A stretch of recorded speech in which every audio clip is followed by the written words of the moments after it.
बिस्मिल्लाहिर्रहमानिर्रहीम। आज जो टॉपिक हम करेंगे वो है मोलर वॉल्यूम। बेसिकली जो मोलर वॉल्यूम होता है ये होता है गैसेस के लिए, फॉर गैसेस। और मोलर वॉल्यूम होता क्या है? मोलर वॉल्यूम होता है basically volume of 1 mole of a gas at STP, of a gas at STP. यानी एसटीपी पे 1 मोल गैस के वॉल्यूम को मोलर वॉल्यूम कहते हैं। अब एसटीपी क्या होता है? एसटीपी बेसिकली कहते हैं स्टैंडर्ड टेम्परेचर एंड प्रेशर। इसके लिए जो टेम्परेचर की वैल्यू होती है डेट इज़ 0 डिग्री सेल्सियस, और इसके लिए जो प्रेशर की वैल्यू है या जो प्रेशर हम लेते हैं डेट इज़ 1 एटमॉस्फेयर। तो टेम्परेचर 0 डिग्री कंसीडर करेंगे और प्रेशर हम इसमें 1 atm कंसीडर करेंगे। तो ये जो स्टेटमेंट है ये है मोलर वॉल्यूम की। मोलर वॉल्यूम को हम Vm से रिप्रेजेंट करते हैं या ज़ाहिर करते हैं, और इसकी वैल्यू होती है 22.4 डेसीमीटर क्यूब या क्यूबिक डेसीमीटर या लीटर। यानी कि मोलर वॉल्यूम बराबर होता है 22.4 डेसीमीटर क्यूब के। तो ये वैल्यू है मोलर वॉल्यूम की। लेकिन ये बात याद रखनी है कि मोलर वॉल्यूम एसटीपी पे होगा। अगर एसटीपी कंडीशन हम नहीं लेते तो ये वैल्यू मोलर वॉल्यूम की नहीं हो सकती या वॉल्यूम की नहीं हो सकती। अब इसकी कुछ एग्जांपल देखें कि अगर सपोज़ हमारे पास 1 मोल गैसेस हों, मुख्तलिफ 1 मोल गैसेस हों, कोई भी गैसेस हों और 1 मोल हों। फॉर एग्ज़ाम्पल हमारे पास अगर हाइड्रोजन हो और 1 मोल हो तो उसके लिए भी मोलर वॉल्यूम की वैल्यू 22.4 सेंटीग्रेड क्यूब होगी, और क्लोरीन के लिए भी वैल्यू 22.4 डेसीमीटर क्यूब होगी। अगर कोई और गैस हम ले लें जैसे मीथेन है तो इसके लिए भी वैल्यू 22.4 डेसीमीटर क्यूब होगी। ये मोलर वॉल्यूम की वैल्यू है। और चूँकि ये गैसेस हमने 1 मोल ली हैं, लिहाजा इन गैसेस के अंदर जो नंबर ऑफ़ मॉलिक्यूल्स होंगे वो एवोगैड्रोस नंबर ऑफ़ मॉलिक्यूल्स होंगे या एन नंबर ऑफ़ मॉलिक्यूल्स होंगे।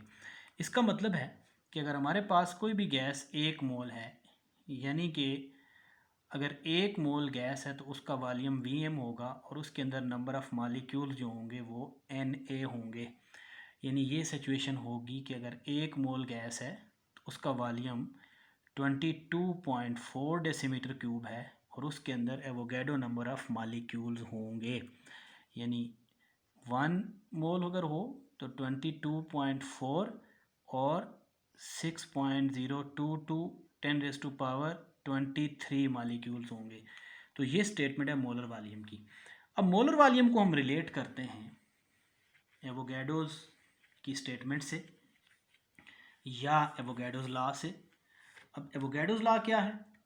एवोगैड्रोस लॉ ये है कि अगर हम एसटीपी कंडीशंस ही रखें, यानी कि 0 डिग्री अगर हम टेम्परेचर लें और 1 atm हम अगर प्रेशर लें, तो volume is directly proportional to number of mole at STP.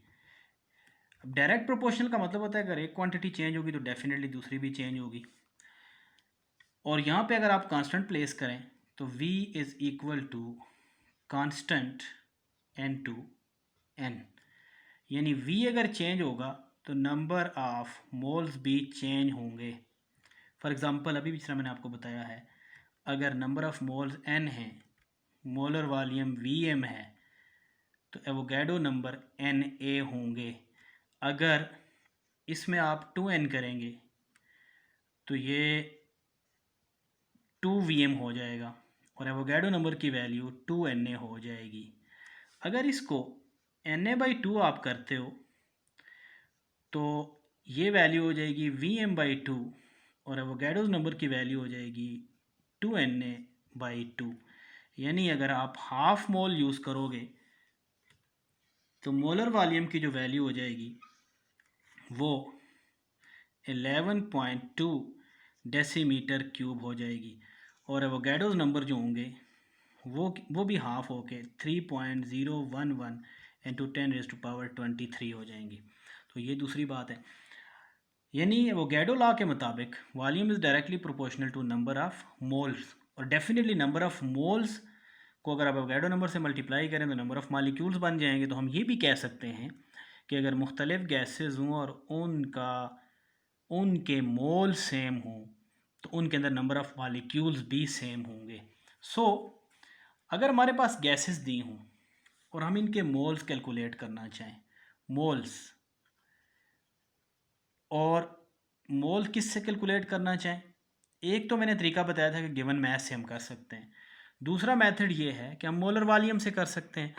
तो मोल्स अगर हम कैलकुलेट करना चाहें तो उसका तरीका ये है कि number of moles are equal to given volume divided by molar volume. दोबारा रिपीट करता हूँ, volume divided by molar volume. ये जो वॉल्यूम हमने न्यूमरेटर में रखा है ये है गिवन वॉल्यूम, और ये जो डिनोमिनेटर में रखा है ये है मोलर वॉल्यूम। तो हम इसको शॉर्टली इस तरह भी लिख सकते हैं, N is equal to V by VM। इसको हम कहते हैं वो फार्मूला जिसकी मदद से हम नंबर ऑफ़ मोल्स कैलकुलेट कर सकते हैं, और आप इसको यूँ भी कर सकते हैं, N is equal to V divided by 22.4।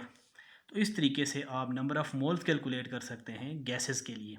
सो एक एग्जांपल इसकी देखते हैं कि अगर हमें किसी गैस के मोल्स निकालने हों और उसका वॉल्यूम दिया हो, फॉर एग्ज़ाम्पल हमारे पास कोई क्वेश्चन हो कि if nitrogen have 11.2 decimetre cube volume at STP, then क्या करें कि उसके नंबर ऑफ मोल्स कितने होंगे, नंबर ऑफ मोल्स कितने होंगे अगर नाइट्रोजन में 11.2 डेसीमीटर क्यूब हो। तो इसको सॉल्व करने का बहुत आसान तरीका है, मैंने अभी आपको बताया है कि हम ये फार्मूला यूज़ कर सकते हैं कि नंबर ऑफ़ मोल्स मालूम करने के लिए हम क्या करेंगे कि गिवन वॉल्यूम को हम मोलर वॉल्यूम पे डिवाइड कर देंगे। अब जो गिवन वॉल्यूम है इसमें वो है 11.2 डेसीमीटर क्यूब, तो हम क्या करेंगे 11.2 decimetre cube divided by 22.4 decimetre cube पर मोल। तो डेसीमीटर क्यूब से कैंसिल हो जाएगा, तो इसमें नंबर ऑफ़ मोल्स जो हमारे बनेंगे 11.2 पे 22.4 डिवाइड होगा तो 0.5, और ये मोल्स डिनोमिनेटर से हम न्यूमरेटर में ले जाएंगे तो ये 0.5 मोल्स होंगे। अब आप यकीनन समझ गए होंगे कि अगर कोई गैस हो और उसका वॉल्यूम दिया हो और STP कंडीशन भी साथ दी हो तो हम 22.4 पे डिवाइड करके उसका मोलर वॉल्यूम मालूम कर सकते हैं।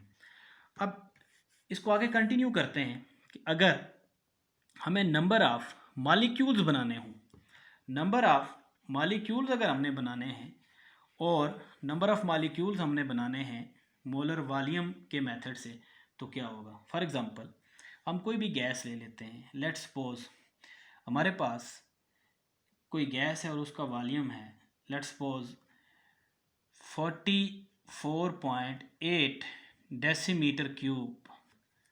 कार्बन डाइऑक्साइड गैस है, कार्बन डाइऑक्साइड, और हमें ये कहा गया है जो हमारे पास रिक्वायर्ड है वो ये है कि आप इसमें number of molecules find out करें, नंबर ऑफ़ मॉलिक्यूल्स।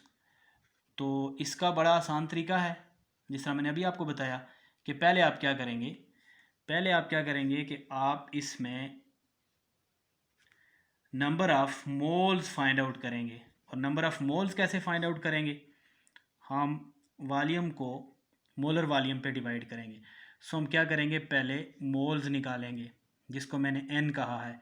तो मोल्स के लिए आपने क्या करना है, volume divided by molar volume. अब जो वॉल्यूम की वैल्यू हमने निकाली थी, सॉरी जो दी हुई है वो है 44.8। तो 44.8 decimetre cube divided by 22.4 decimetre cube पर मोल। डेसीमीटर क्यूब से कैंसिल हो जाएगा। अब 44.8 को 22.4 पे डिवाइड करें तो ये 2 मोल्स हमारे पास आते हैं। अब जब हमारे पास नंबर ऑफ़ मोल्स आ गए तो अब हम क्या करेंगे, नंबर ऑफ़ मोल्स से नंबर ऑफ़ मॉलिक्यूल्स बना लेंगे। अब नंबर ऑफ़ मॉलिक्यूल्स कैसे बनाएंगे, नंबर ऑफ़ मॉलिक्यूल्स के लिए ऑलरेडी मैं आपको बता चुका हूँ कि आप मोल्स को मल्टीप्लाई कर देंगे एवोगैड्रोस नंबर से। मॉलिक्यूल्स बनाने के लिए moles multiplied by Avogadro's number. अब जो मोल्स यहाँ पे आए हैं वो 2 मोल्स आए हैं, तो हम 2 मोल्स को एवोगैड्रोस नंबर से मल्टीप्लाई कर देंगे 6.022 10⁻23। तो ये 2 इससे मल्टीप्लाई हो जाएगा और ये बन जाएगा 12.044 इंटू 10⁻23। अब एक ये है number of molecules find out करने का तरीका। मैं इसको रिपीट करता हूँ कि अगर हमने number of molecules find out करने हों, तो number of molecules find out करने हों तो उसके लिए हमने सबसे पहले मोल्स बनाने हैं, और मोल्स बनाने के बाद हम उनको एवोगैड्रो नंबर से मल्टीप्लाई कर देंगे ताकि नंबर ऑफ़ मॉलिक्यूल्स आ जाएं। तो उसके लिए हमने क्या किया है कि वॉल्यूम को मोलर वॉल्यूम पे डिवाइड किया है तो नंबर ऑफ़ मोल्स आ गए, क्योंकि वॉल्यूम जो दिया हुआ था वो 44.8 था और जो मोलर वॉल्यूम है वो 22.4 है। डिवाइड किया है तो 2 मोल्स आ गए। अब उसके बाद हमने इसको एवोगैड्रो नंबर से क्या किया है, मल्टीप्लाई कर दिया, तो नंबर ऑफ़ मॉलिक्यूल्स आ गए। अगर कोई स्टूडेंट शॉर्टकट इसको करना चाहता है एक स्टेप में तो वो भी पॉसिबल है। और वो कैसे पॉसिबल है, वो ये है कि आप number of molecules find out करना चाहते हैं तो पहले आप नंबर ऑफ़ मोल्स मालूम करेंगे। अब नंबर ऑफ़ मोल्स के लिए क्या होगा कि volume divided by molar volume multiplied by Avogadro's number. For example अगर वॉल्यूम की वैल्यू दी हुई है इस केस में जो हमारे पास न्यूमेरिकल है 44.8, इसको हम डिवाइड करेंगे 22.4 पे और इसको डायरेक्ट मल्टीप्लाई कर देंगे 6.022 10⁻23 पे। तो इसको जब आप सॉल्व करेंगे तो ये 2 मोल और ये फिर एवोगैड्रो नंबर से मल्टीप्लाई होके सेम वैल्यू इसकी बन जाती है। ठीक है, अब ये हमने मेथड यूज़ किया है एक स्टेप वाला मेथड। अब सपोज़ अगर कोई MCQ आ जाए तो MCQ भी आप सॉल्व कर सकते हैं। सपोज़ आपको कोई MCQ आया है कि नंबर ऑफ़ मॉलिक्यूल्स कितने हैं किसी गैस में, for example 11.2 decimetre cube of NH3 contain molecules. तो बड़ा आसान तरीका है इसका कि आप क्या करेंगे, ज़ाहिर है इसमें 4 ऑप्शन आगे दिए होंगे। तो 11.22 का मतलब है कि हाफ़ मोल है इसमें। फॉर एग्ज़ाम्पल आपके पास नंबर ऑफ़ मोल्स आप देखें तो 11.2 इसको आप डिवाइड कर देंगे 22.4 पे, तो ज़ाहिर है इसमें 0.5 मोल्स हैं। तो 0.5 मोल्स है तो डेफिनेटली इसके अंदर जो नंबर ऑफ़ मॉलिक्यूल्स होंगे वो भी हाफ होके 3.11 इंटू 10⁻23। क्योंकि एक अगर मोल होगा तो एक मोल के अंदर तो definitely Avogadro number of molecules होते हैं। और जब हमारे पास हाफ मोल होगा, और हाफ मोल कब होगा, जब हमारे पास हाफ लीटर गैस है या 11.2 डेसीमीटर क्यूब ऑफ गैस है, तो उसके अंदर नंबर ऑफ़ मॉलिक्यूल्स भी क्या हो जाएंगे, हाफ हो जाएंगे। सो इसका रेफरेंस कुछ मैं यूँ दे देता हूँ कि अगर सपोज़ हमारे पास 0.5 मोल्स हैं और वॉल्यूम अगर 11.2 डेसीमीटर क्यूब है तो इसके अंदर नंबर ऑफ़ मॉलिक्यूल्स जो होंगे वो Na/2 होंगे। ये कभी कभी पेपर में क्वेश्चन आ जाता है और किसी भी गैस के मतलब आ सकता है। यहाँ तो अमोनिया दिया हुआ है, ज़रूरी नहीं कि अमोनिया हो, SO2 हो, SO3 हो। अब अगर उसमें आपसे यहाँ पे वो पूछते नंबर ऑफ़ मॉलिक्यूल्स ना पूछते, इसके अंदर नंबर ऑफ़ एटम्स पूछते तो नंबर ऑफ़ एटम्स के लिए आप क्या करते, मोल्स निकालते। मोल्स निकालने के बाद आपने नंबर ऑफ़ मालिक्यूल्स निकाल लिए हैं, तो अब आप इसको एटॉमिसिटी से मल्टीप्लाई कर देते। और अमोनिया में कितने एटम है टोटल, तो 4 एटम है, 1 नाइट्रोजन और 3 हाइड्रोजन, तो ये 4 से मल्टीप्लाई हो जाता और ये 4 टाइम ये इंक्रीज़ हो जाती इसकी value. So number of atoms अगर पूछें अमोनिया में तो वो इस तरह हो सकता है।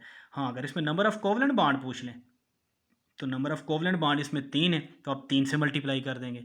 तो दोबारा सुन लें, अगर नंबर ऑफ़ मालिक्यूल्स कहे तो नंबर ऑफ़ मालिक्यूल्स के लिए मोल्स निकालेंगे, एवोगैड्रो नंबर से मल्टीप्लाई कर देंगे। नंबर ऑफ़ एटम्स पूछें, मालिक्यूल्स निकालेंगे तो 4 से मल्टीप्लाई कर देंगे, क्योंकि अमोनिया के एक मालिक्यूल में 4 एटम हैं। अगर कोवलेंट बॉन्ड पूछें तो 3 से मल्टीप्लाई कर देंगे, क्योंकि नाइट्रोजन के साथ 3 हाइड्रोजन बॉन्डेड हैं, तो 3 बॉन्ड बनाएगा। ठीक है,